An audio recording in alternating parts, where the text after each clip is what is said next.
నమస్కారం. మనో కథలకు స్వాగతం. ఇప్పుడు మనం సాక్షి ఫండే ఆదివారం 11 జనవరి 2026న ప్రచురింపబడిన రైలు పట్టాలపై 10 పైసలు అనే ఒక కథను విందామండి. ఈ కథ రచించిన వారు డాక్టర్ జడా సుబ్బారావు గారు. ఇక కథలోకి వెళ్తున్నానండి. పట్టు పట్టరాదు పట్టి విడవరాదు, పట్టెనేని బియ్య పట్టవలయు, పట్టి విడుచుట కన్న పడి చచ్చుటే మేలు, విశ్వదాభిరామ వినురవేమ. 50 మంది 5వ తరగతి పిల్లలతో ఉన్న ఆ క్లాసు కోలాహలంగా ఉంది. టీచర్ దృష్టిలో పడాలని ఒకరిని మించి ఒకరు పెద్ద పెద్ద గొంతులతో బోర్డు పైన ఉన్న పద్యాన్ని అందరికంటే ముందు చెప్పడానికి తాపత్రయపడుతున్నారు. పద్యం చెప్తున్న రమణ ఒక్కసారిగా గొంతు తగ్గించి పక్కనున్న వెంకట్ డొక్కలో చిన్నగా పొడిచి బయటికి వెళ్దాం అన్నట్టుగా కంటితో సైగ చేశాడు. వెంకట్ అతని వంక చూసి వద్దన్నట్టుగా కళ్ళతోనే వారించాడు. రాకపోతే నీ అంతు తేలుస్తా అన్నట్టుగా వేలు చూపిస్తూ బెదిరించాడు రమణ. కాసేపటికి రీసెస్ బెల్ కొట్టడంతో పుట్టలోంచి చీమలు వచ్చినట్లుగా క్లాసులోంచి పిల్లలంతా బయటకు వచ్చారు. ఒకరినొకరు తోసుకుంటూ ఆడుకుంటున్నారు. కనిపించే చెట్ల కొమ్మల్ని పట్టుకుని వేలాడారు. చిన్న చిన్న కర్రపుల్లల్ని చేతిలో పట్టుకుని కనిపించిన కుక్కల్ని తరుముతూ కొంతసేపు ఆడుకుని వెనక్కి తిరిగారు. ఏరా, రైలును చూడ్డానికి ఎప్పుడు వెళ్తున్నావు అన్నాడు శ్రీను. ఆ మాటలకు పెద్దగా నవ్వసాగాడు రమణ. వాడెందుకు నవ్వుతున్నాడో అర్థం కాక, పిచ్చి పట్టిందా అలా నవ్వుతున్నావు అన్నాడు శ్రీను. నవ్వడం ఆపి శ్రీను వైపు చూస్తూ, వీడిని క్లాసులో నుంచి రమ్మంటేనే బయటికి రావడానికి భయపడ్డాడు. ఇక రైలును చూశాడంటే అక్కడి నుంచి వెనక్కి రాడేమో, వీడొట్టి పిరుకోడు అన్నాడు రమణ. ఆ మాటలకు వెంకట్ ఉక్రోషంగా చూశాడు. మిగతా పిల్లలంతా తన వైపు వేళాకోళంగా చూడడం అవమానంగా అనిపించింది. రమణ వైపు చూస్తూ, నాకేమీ భయం లేదు, తప్పకుండా రైలును చూసొస్తా అన్నాడు. ఆ మాటలకి మళ్ళీ పెద్దగా నవ్వుతూ, రైలును చూడ్డానికి ఇంత భయపడేవాడు ఇక రైలు పట్టాలపై 10 పైసల బిళ్ళని ఎలా పెడతాడు అన్నాడు రమణ. ఏమీ మాట్లాడకుండా వాడి వైపు చూశాడు వెంకట్. వాడి చూపుల నిండా వేళాకోళం వెక్కిరింతా కనిపించింది. వెంకట్ వాడి వంక చూస్తూ, ఈరోజు ఎలాగైనా అక్కడికి వెళ్తాను, రైలును చూస్తాను, రైలు పట్టాలపై 10 పైసల నాణం పెట్టి తీసుకొచ్చి నీకు చూపిస్తా అన్నాడు ఉక్రోషంగా. అవేమీ జరిగే పనులు కాదులే, పద పద అన్నట్లుగా నవ్వాడు రమణ. పిల్లలంతా క్లాసుకు చేరుకున్నారు. టీచర్ మళ్ళీ పద్యాన్ని వల్లెవేయించసాగింది. ప్రతి పదం దగ్గర ఆగుతూ దాని భావాన్ని చెప్తూ ఎవరైనా పిల్లలు తప్పు చెప్తే దాన్ని సరిచేసి మళ్ళీ చెప్పసాగింది. వెంకట్ వింటున్నాడే కానీ కళ్ళ ముందు రైలు కదలాడసాగింది. ఒక్కడే రైలు స్టేషన్ దగ్గరికి నడిచి వెళ్ళగలడా?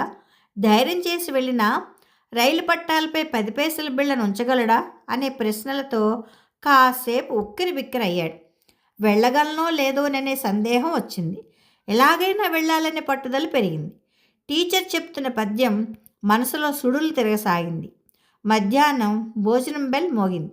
వినయ్ వంక ఒకసారి చూసి ఇంటికి బయలుదేరాడు వెంకట్. ఆవేశంలో కాళ్ళకు చెప్పులేసుకోవడం కూడా మర్చిపోయొచ్చాడు. కానీ పగబట్టినట్లుగా తరుముతున్న ఎండను తట్టుకోలేక రోడ్డు పక్కనున్న మొక్కజొన్న చేనుగట్టు మీద దారి పక్కన గుట్టలుగా పెరిగిపోయిన ఎండుటాకుల మీద నుంచి నడవసాగాడు. నిర్లక్ష్యంగా గాలికి రేగుతున్న జుట్టును చేత్తో ఎగదోసుకుంటున్నాడు. దాహంతో నాలుక పిడచగట్టుకుపోతోంది. పెదవుల్ని మాటిమాటికి తడుపుకుంటున్నాడు. ధారగా కారుతున్న చెమటను ఒక చేత్తో తుడుచుకుంటూ సూటిగా కండ్ల మీద ఎండ పడకుండా మరో చేతిని అడ్డు పెట్టుకుంటూ నడకలో వేగం పెంచాడు. ఎప్పుడెప్పుడు వెళ్ళి రైలును చూస్తానా అనే కోరిక వాడిని నిలబడనీయట్లేదు. కాళ్లకు మొక్కజొన్న మోళ్ళు గుచ్చుకుంటున్నాయో ముళ్ళు గుచ్చుకుంటున్నాయో కూడా తెలియకుండా నడుస్తున్నాడు. వెంకట్ ఊరికి 4 కిలోమీటర్ల దూరంలో ఉంది పెనుమాక రైల్వే స్టేషన్.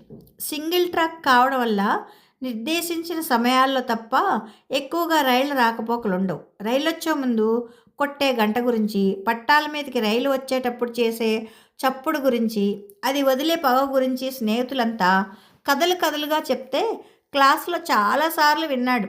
పైగా చాలామంది స్నేహితులు రైలుని చూడ్డానికి పెద్దవాళ్ళతో వెళ్ళాలని, ఒక్కరే వెళ్తే చాలా భయంగా ఉంటుందని చెప్పడం గుర్తుకొచ్చింది.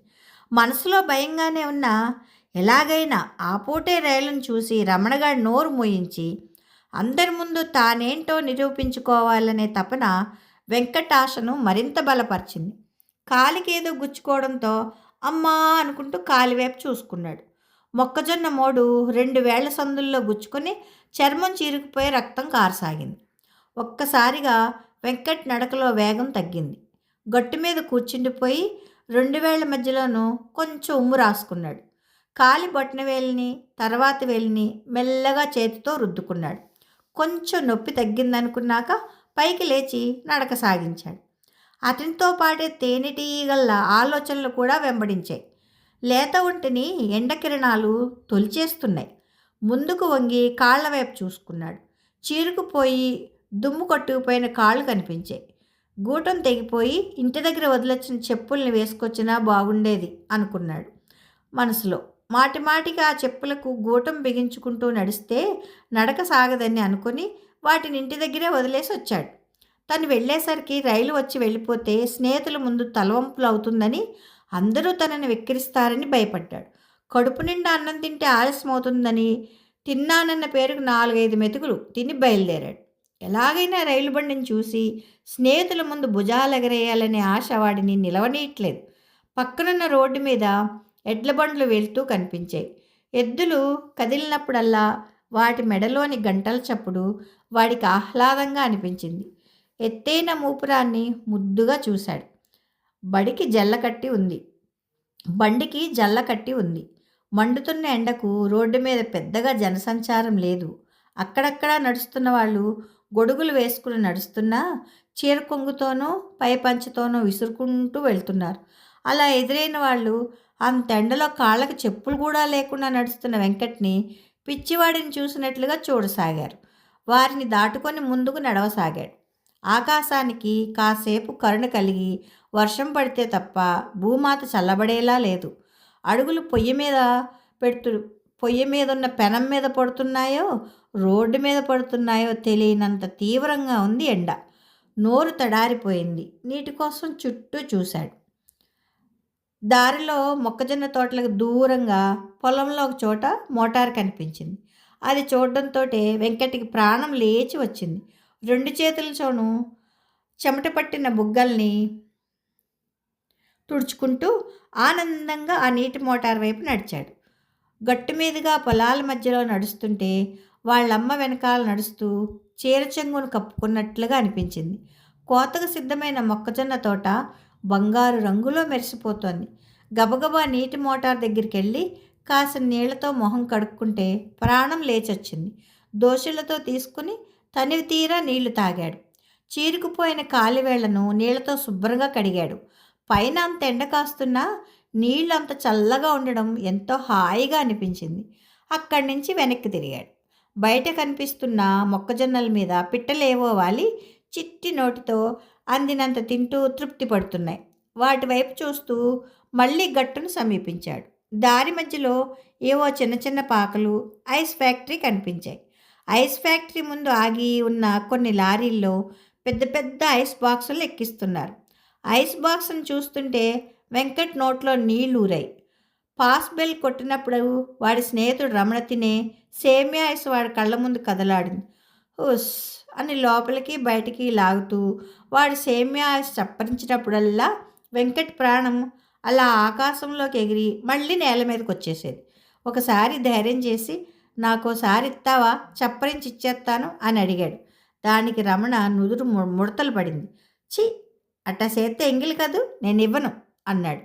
ఆ మాటలకు వెంకట ఉత్సాహమంతా వేడి పెనం మీద వేసిన నీటి బొట్టులా ఆవిరైపోయింది. ఎలాగైనా సేమియా ఐస్ కొనుక్కొని వాడి ముందే తనివి తీరా చప్పరించాలనే ఆలోచన కలిగింది. ఆ విషయం ఎప్పుడు గుర్తొచ్చినా వాడిలో ఏదో తెలియని అసంతృప్తి కలుగుతుంది. ఇప్పుడు తన కళ్ళ ముందు కనిపిస్తున్న రకరకాల ఐసులను చూస్తుంటే వాడి నోట్లో అప్రయత్నంగా నీళ్లూరాయి. ముందుకు నడుస్తున్నాడే కానీ వాడి ప్రాణమంతా ఐస్ బాక్సుల మీదే ఉంది. దారి వంక కాసేపు వెనకవైపు కాసేపు చూస్తూ ముందుకు నడుస్తున్నవాడల్లా హఠాత్తుగా ఆగిపోయాడు. దారి చీలిపోయిన దగ్గర నుంచి దిక్కులు చూశాడు. ఏ దారిలో వెళ్తే రైల్వే స్టేషన్ తొందరగా వస్తుందో తెలియక తికమక పడసాగాడు.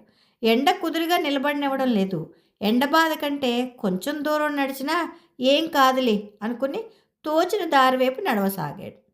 తాటాకు చూరు కింద నొలక మంచం వేసుకుని కునికిపాట్లు పడుతున్న అవ్వ కనిపించింది. ఆమెకు దూరంగా నించుని, అవ్వ, రైలు స్టేషన్ దగ్గరికి ఇటేపు వెళ్ళొచ్చా అని అడిగాడు ఆయాసపడుతూ.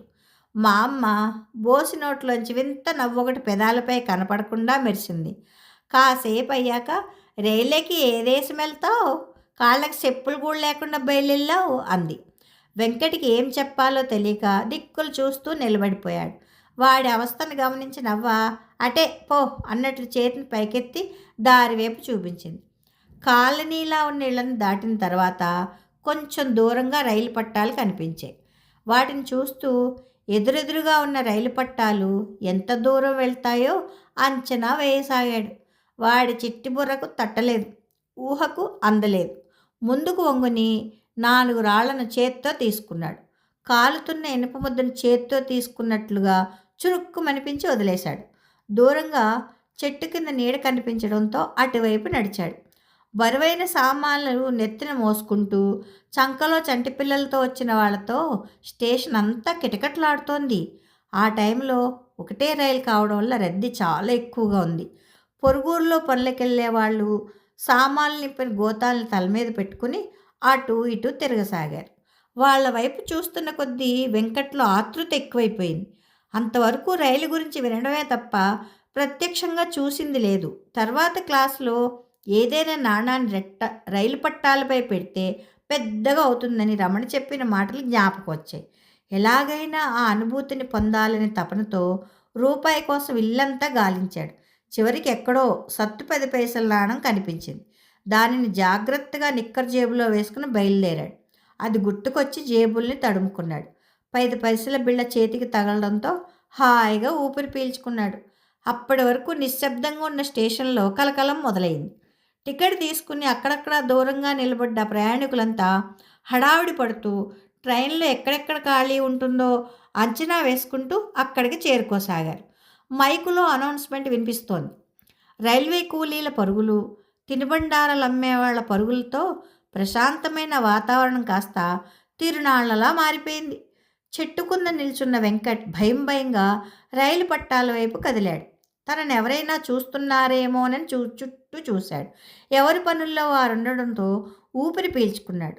రైలు వచ్చేటప్పుడు ఏదైనా స్తంభం లాంటి గట్టి ఇనుప వస్తువును పట్టుకోవాలని, లేకపోతే ఆ వేగానికి ట్రైన్ కిందకి వెళ్ళిపోతామని భయపెట్టిన రమణ గుర్తొచ్చాడు. ఎదురుగా కనిపిస్తున్న ట్రాకు కొండ చెరువులా కనిపించింది. జేబులో నుంచి 10 పైసల బిళ్ళ తీసి పట్టా మీద పెట్టాడు. రైలు వేగానికి అది ఎక్కడ ఎగిరిపోతుందో తెలియలేదు. దగ్గర నించోవాలంటే భయంగా ఉంది. 10 పైసల బిళ్ళ పెట్టిన ప్రాంతానికి గుర్తుగా ఏమైనా ఉందేమోనని చుట్టూ చూశాడు. సమాంతరంగా ఉన్న 2 రైలు పట్టాలకు మధ్యలో ఎర్ర రంగు రాసిన చెక్కలు కనిపించాయి. చురుగ్గా దాన్ని చూసి దానికి ఎదురుగా పట్టా మీద 10 పైసలు బిళ్ళ పెట్టి దూరంగా వచ్చాడు.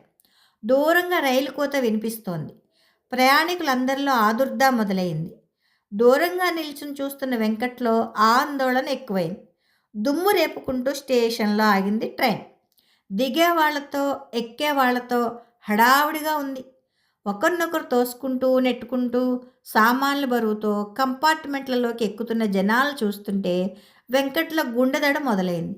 ఒక పెట్టె వెనక ఇంకో పెట్టెతో ఇంటి దగ్గర చూసిన రోకలి బండలా అనిపించింది ట్రైను. ఒక్క రోజులో ఎంతమందిని చేరవేస్తుందో అని తనలో తనే ఆశ్చర్యపడ్డాడు. ట్రైన్ ఎప్పటికి కదులుతుందో తెలియదు. తన 10 పైసల బిళ్ళ ఎక్కడ పడుతుందో తెలియదు. తనలో తనే కాసేపు ఆరాటపడ్డాడు. ట్రైన్ బయలుదేరుతున్నట్లుగా మైకులో ప్రకటన వినిపించింది. ఇంజిన్ పెట్టెలో ఉన్న గార్డు పచ్చజెండా ఊపడంతో రైలు కదిలింది. వెంకట్ చూపు మొత్తం తాను పెట్టిన 10 పైసల బిళ్ళ వైపు వెళ్ళింది.